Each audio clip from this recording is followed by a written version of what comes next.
Mesdames et messieurs, bienvenue à notre programme Famille Heureuse. C'est un plaisir pour nous encore aujourd'hui de vous accueillir à ce merveilleux programme. Dans ce programme, nous parlons de tout ce qui a relation avec la famille. La dernière fois, nous avons parlé de la famille et nous avons essayé de définir ce que c'est que la famille comme cette cellule de base sociétale. Alors, et nous avons essayé de donner quelques secrets pour une vie de famille réussie. Aujourd'hui, alors pour pouvoir nous permettre d'avancer dans la compréhension réelle de ce qu'est la famille et de ce que Dieu attend de la famille, nous allons parler aujourd'hui des fondements de la famille. Entre autres, nous parlerons de l'origine même de la famille. D'où vient la famille? Prions. Dieu notre Père, alors que tu nous donnes la grâce de t'écouter, je prie que tu nous parles et que tu nous enseignes toi-même ta parole au nom de Jésus. Amen. Alors, d'où vient la famille? Bien-aimé, à la différence de la caricature que l'on présente de l'homme des cavernes qui, après l'avoir poursuivi et lui avoir asséné alors un coup de bâton, traîne avec lui une femme en la tirant par les cheveux jusqu'à une grotte où les deux s'accouplent, donnant ainsi la vie à d'autres troglodytes. La Bible, elle, présente une origine de la famille beaucoup plus noble que cette histoire. Je vous invite donc à découvrir l'origine de la famille. Alors, tout commence avec cette phrase, ou du moins ce petit groupe de mots de Genèse chapitre 1, verset 1. Au commencement, Dieu. Au commencement, Dieu. Lorsqu'il n'y avait rien, ni fleurs, ni enfants, ni oiseaux, ni même un tas de pierres, Dieu existait. Et lorsqu'il le voulut, il fit surgir les galaxies, les étoiles et les systèmes planétaires. Pourquoi? Parce que comme le psalmiste l'a dit dans le psaume 33, verset 9, car il dit, et la chose arrive, il ordonne et elle existe. Oui, bien-aimé, il y a un certain nombre de personnages qui entrent en ligne de compte dans ce qu'on appelle la première famille que Dieu a donnée à l'humanité. Selon Genèse chapitre 1, verset 3 à 25, Dieu a tout créé étape par étape afin de donner un cadre et un environnement idéal au premier couple du monde. C'est ainsi que Dieu forma le monde pour le remettre au couple humain, Adam et Ève, selon ce que nous pouvons lire dans Genèse chapitre 1, versets 26 et 27. Alors, ce paradis que Dieu avait créé pour l'homme et la femme contenait des arbres de toute espèce. Alors, la terre était recouverte d'un superbe manteau de verdure et des milliers de fleurs odoriférantes et de toutes couleurs poussaient donc à profusion. Alors tout respirait le bon goût et la beauté. Au milieu donc du jardin se dressait l'arbre de vie et la gloire éclipsait tous les autres. Son fruit, qui ressemblait à des pommes d'or et d'argent, était destiné à perpétuer effectivement l'immortalité. L'homme devrait vivre dans ce jardin à jamais, sans connaître de mort.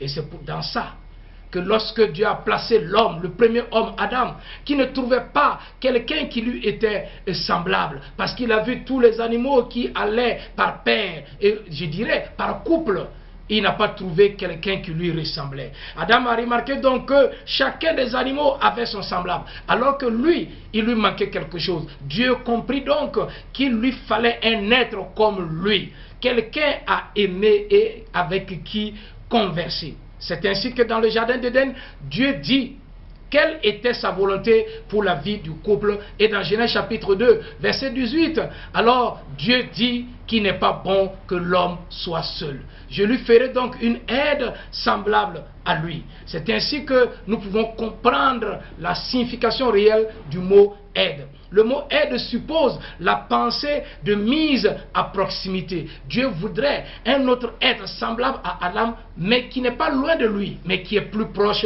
de lui. C'est ainsi qu'il a fait endormir Adam, il a pris une de ses côtes et il a créé la femme Ève.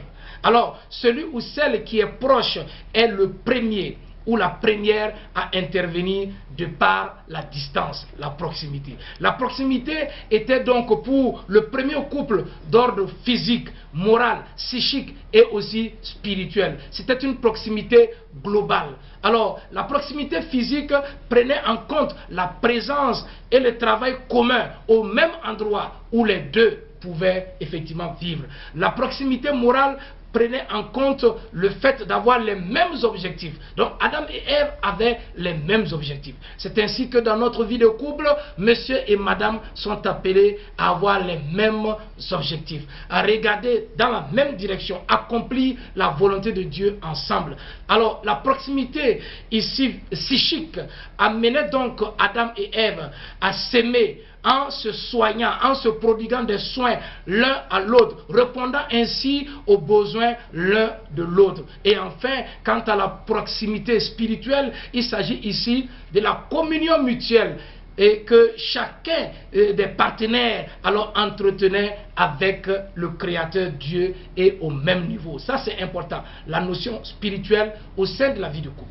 Alors bien aimés, mesdames et messieurs, cette provision divine donc s'est accomplie quelques versets plus tard, quand vous lisez Genèse chapitre 2, versets 21 à 25, lorsque Dieu forma la femme à partir de la côte de l'homme, il ne l'a pas formée à partir d'un os de la tête de l'homme ou du pied de l'homme, mais à partir de sa côte, pour symboliser l'égalité que Dieu a toujours voulu entre l'homme et la femme. Même si aujourd'hui, avec les mouvements féministes et tout ce que nous voyons dans les réalités du postmodernisme, on a tendance à confondre cette égalité au fait d'être de la même nature. L'homme et la femme resteront toujours vraiment différents, mais égaux aux yeux de Dieu et dans le sens de la complémentarité et des réalités que Dieu attend qu'ils puissent vivre, surtout dans le sens positif. Alors comme compagne, alors Dieu avait donné Ève à Adam afin que les deux puissent s'entraider. Ainsi, Ève devrait être considérée comme une partie d'Adam et Adam aussi comme une partie d'Ève. Donc ce n'est pas le contraire. Il n'y a pas un qui est supérieur à l'autre.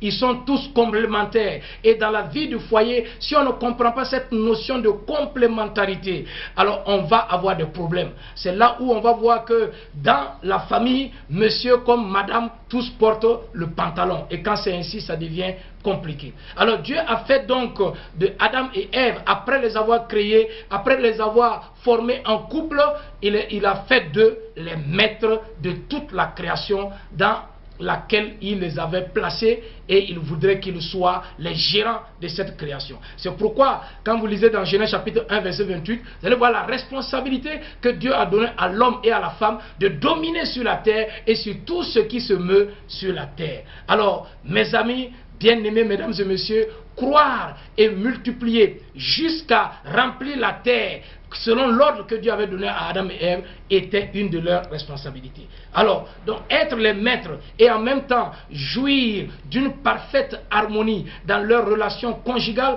voilà l'ordre le plus agréable que Dieu avait donné à Adam et Ève et qui devrait suivre. Le plan de Dieu était que Adam et Ève soient heureux pour toujours. Heureux pour toujours. Pas heureux pour un moment et après c'est des problèmes. Mais c'était un bonheur définitif, un bonheur éternel. Bien aimé, dans Genèse chapitre 2, verset 2 à 3, vous allez vous rendre compte qu'après cette création de l'homme et la femme, après la formation du tout premier couple de l'humanité, Dieu avait permis à ce que ce couple également puisse entrer en adoration à son endroit, l'adorer et se reposer. Alors de même qu'un grand-père s'intéresse à ses enfants et à ses petits-enfants et espère voir ses arrière-petits-enfants, celui qui créa nos premiers parents s'intéresse aussi à nous. Dieu veille pour que les créatures aient le nécessaire, comme l'exprima David dans le psaume 145, verset 15 à 16. Il dit, les yeux de tous espèrent en toi. Oui, et tu leur donnes la nourriture en son temps. Tu ouvres ta main et tu rassasies à souhait tout ce qui a vie. Oui, c'est l'Éternel qui rassasie à souhait. C'est lui qui pourvoit nos besoins. Parce que c'est lui qui nous a permis de former cette famille, nous n'avons plus besoin de nous inquiéter de quoi que ce soit. L'Éternel pourvoira tout ce dont on aura besoin pour le bonheur dans nos familles. Tu ouvres ta main et tu rassasies à souhait tout ce qui a vie. C'est ce que l'Éternel fait. Il peut donner la paix à votre foyer. Il peut vous venir en aide lorsqu'il n'y a pas de travail ou que la santé vraiment faiblit au sein de votre famille. Dieu seul peut venir à votre aide. C'est pourquoi mettez votre confiance en lui. Alors, mais une question demeure. Comment Dieu voudrait-il voir les couples évoluer aujourd'hui au XXIe siècle? Une question fondamentale. Chers amis, mesdames et messieurs, dans 1 Corinthiens chapitre 7, verset 5, la Bible déclare: ne vous privez point l'un de l'autre, si ce n'est d'un commun accord pour un temps, afin de vaquer à la prière, puis retournez ensemble, de peur que Satan ne vous tente par votre incontinence. Voilà le souhait de Dieu pour le couple du XXIe siècle. Qu'est-ce que cela veut dire? Pour éviter ce qui est arrivé au premier couple. Alors, souvenez-vous, pour ceux qui connaissent un peu bien l'histoire biblique, alors, lorsque Ève était un peu loin de Adam, son mari, c'est en ce moment que le diable est venu trouver Ève seule et l'a tentée, elle a consommé le fruit qui a amené tous les problèmes du monde, ce qu'on appelle le péché et ses conséquences. Donc, le fait de s'éloigner l'un de l'autre n'est pas une bonne chose pour la vie du couple. Donc, c'est pourquoi Dieu, pour éviter ce qui est arrivé au premier couple, Adam et Ève, alors il encourage à travers l'apôtre Paul, alors que nous puissions faire tout pour ne pas nous éloigner l'un de l'autre. Si nous paraphrasons la pensée de Paul, nous pourrions dire: ne vous éloignez point l'un de l'autre, si ce n'est d'un commun accord pour un temps, un tout petit temps, afin de vaquer à la prière, puis retournez ensemble, de peur que Satan ne vous tente par votre incontinence. Bien-aimés, chers frères et sœurs, être ensemble, vivre ensemble, rester ensemble, faire tout ensemble, c'est un des secrets de Dieu pour faire échec au piège de l'ennemi contre le couple. Oui, c'est bien cela. Dieu attend donc que nous puissions faire main forte pour donner échec vraiment à l'ennemi de nos couples.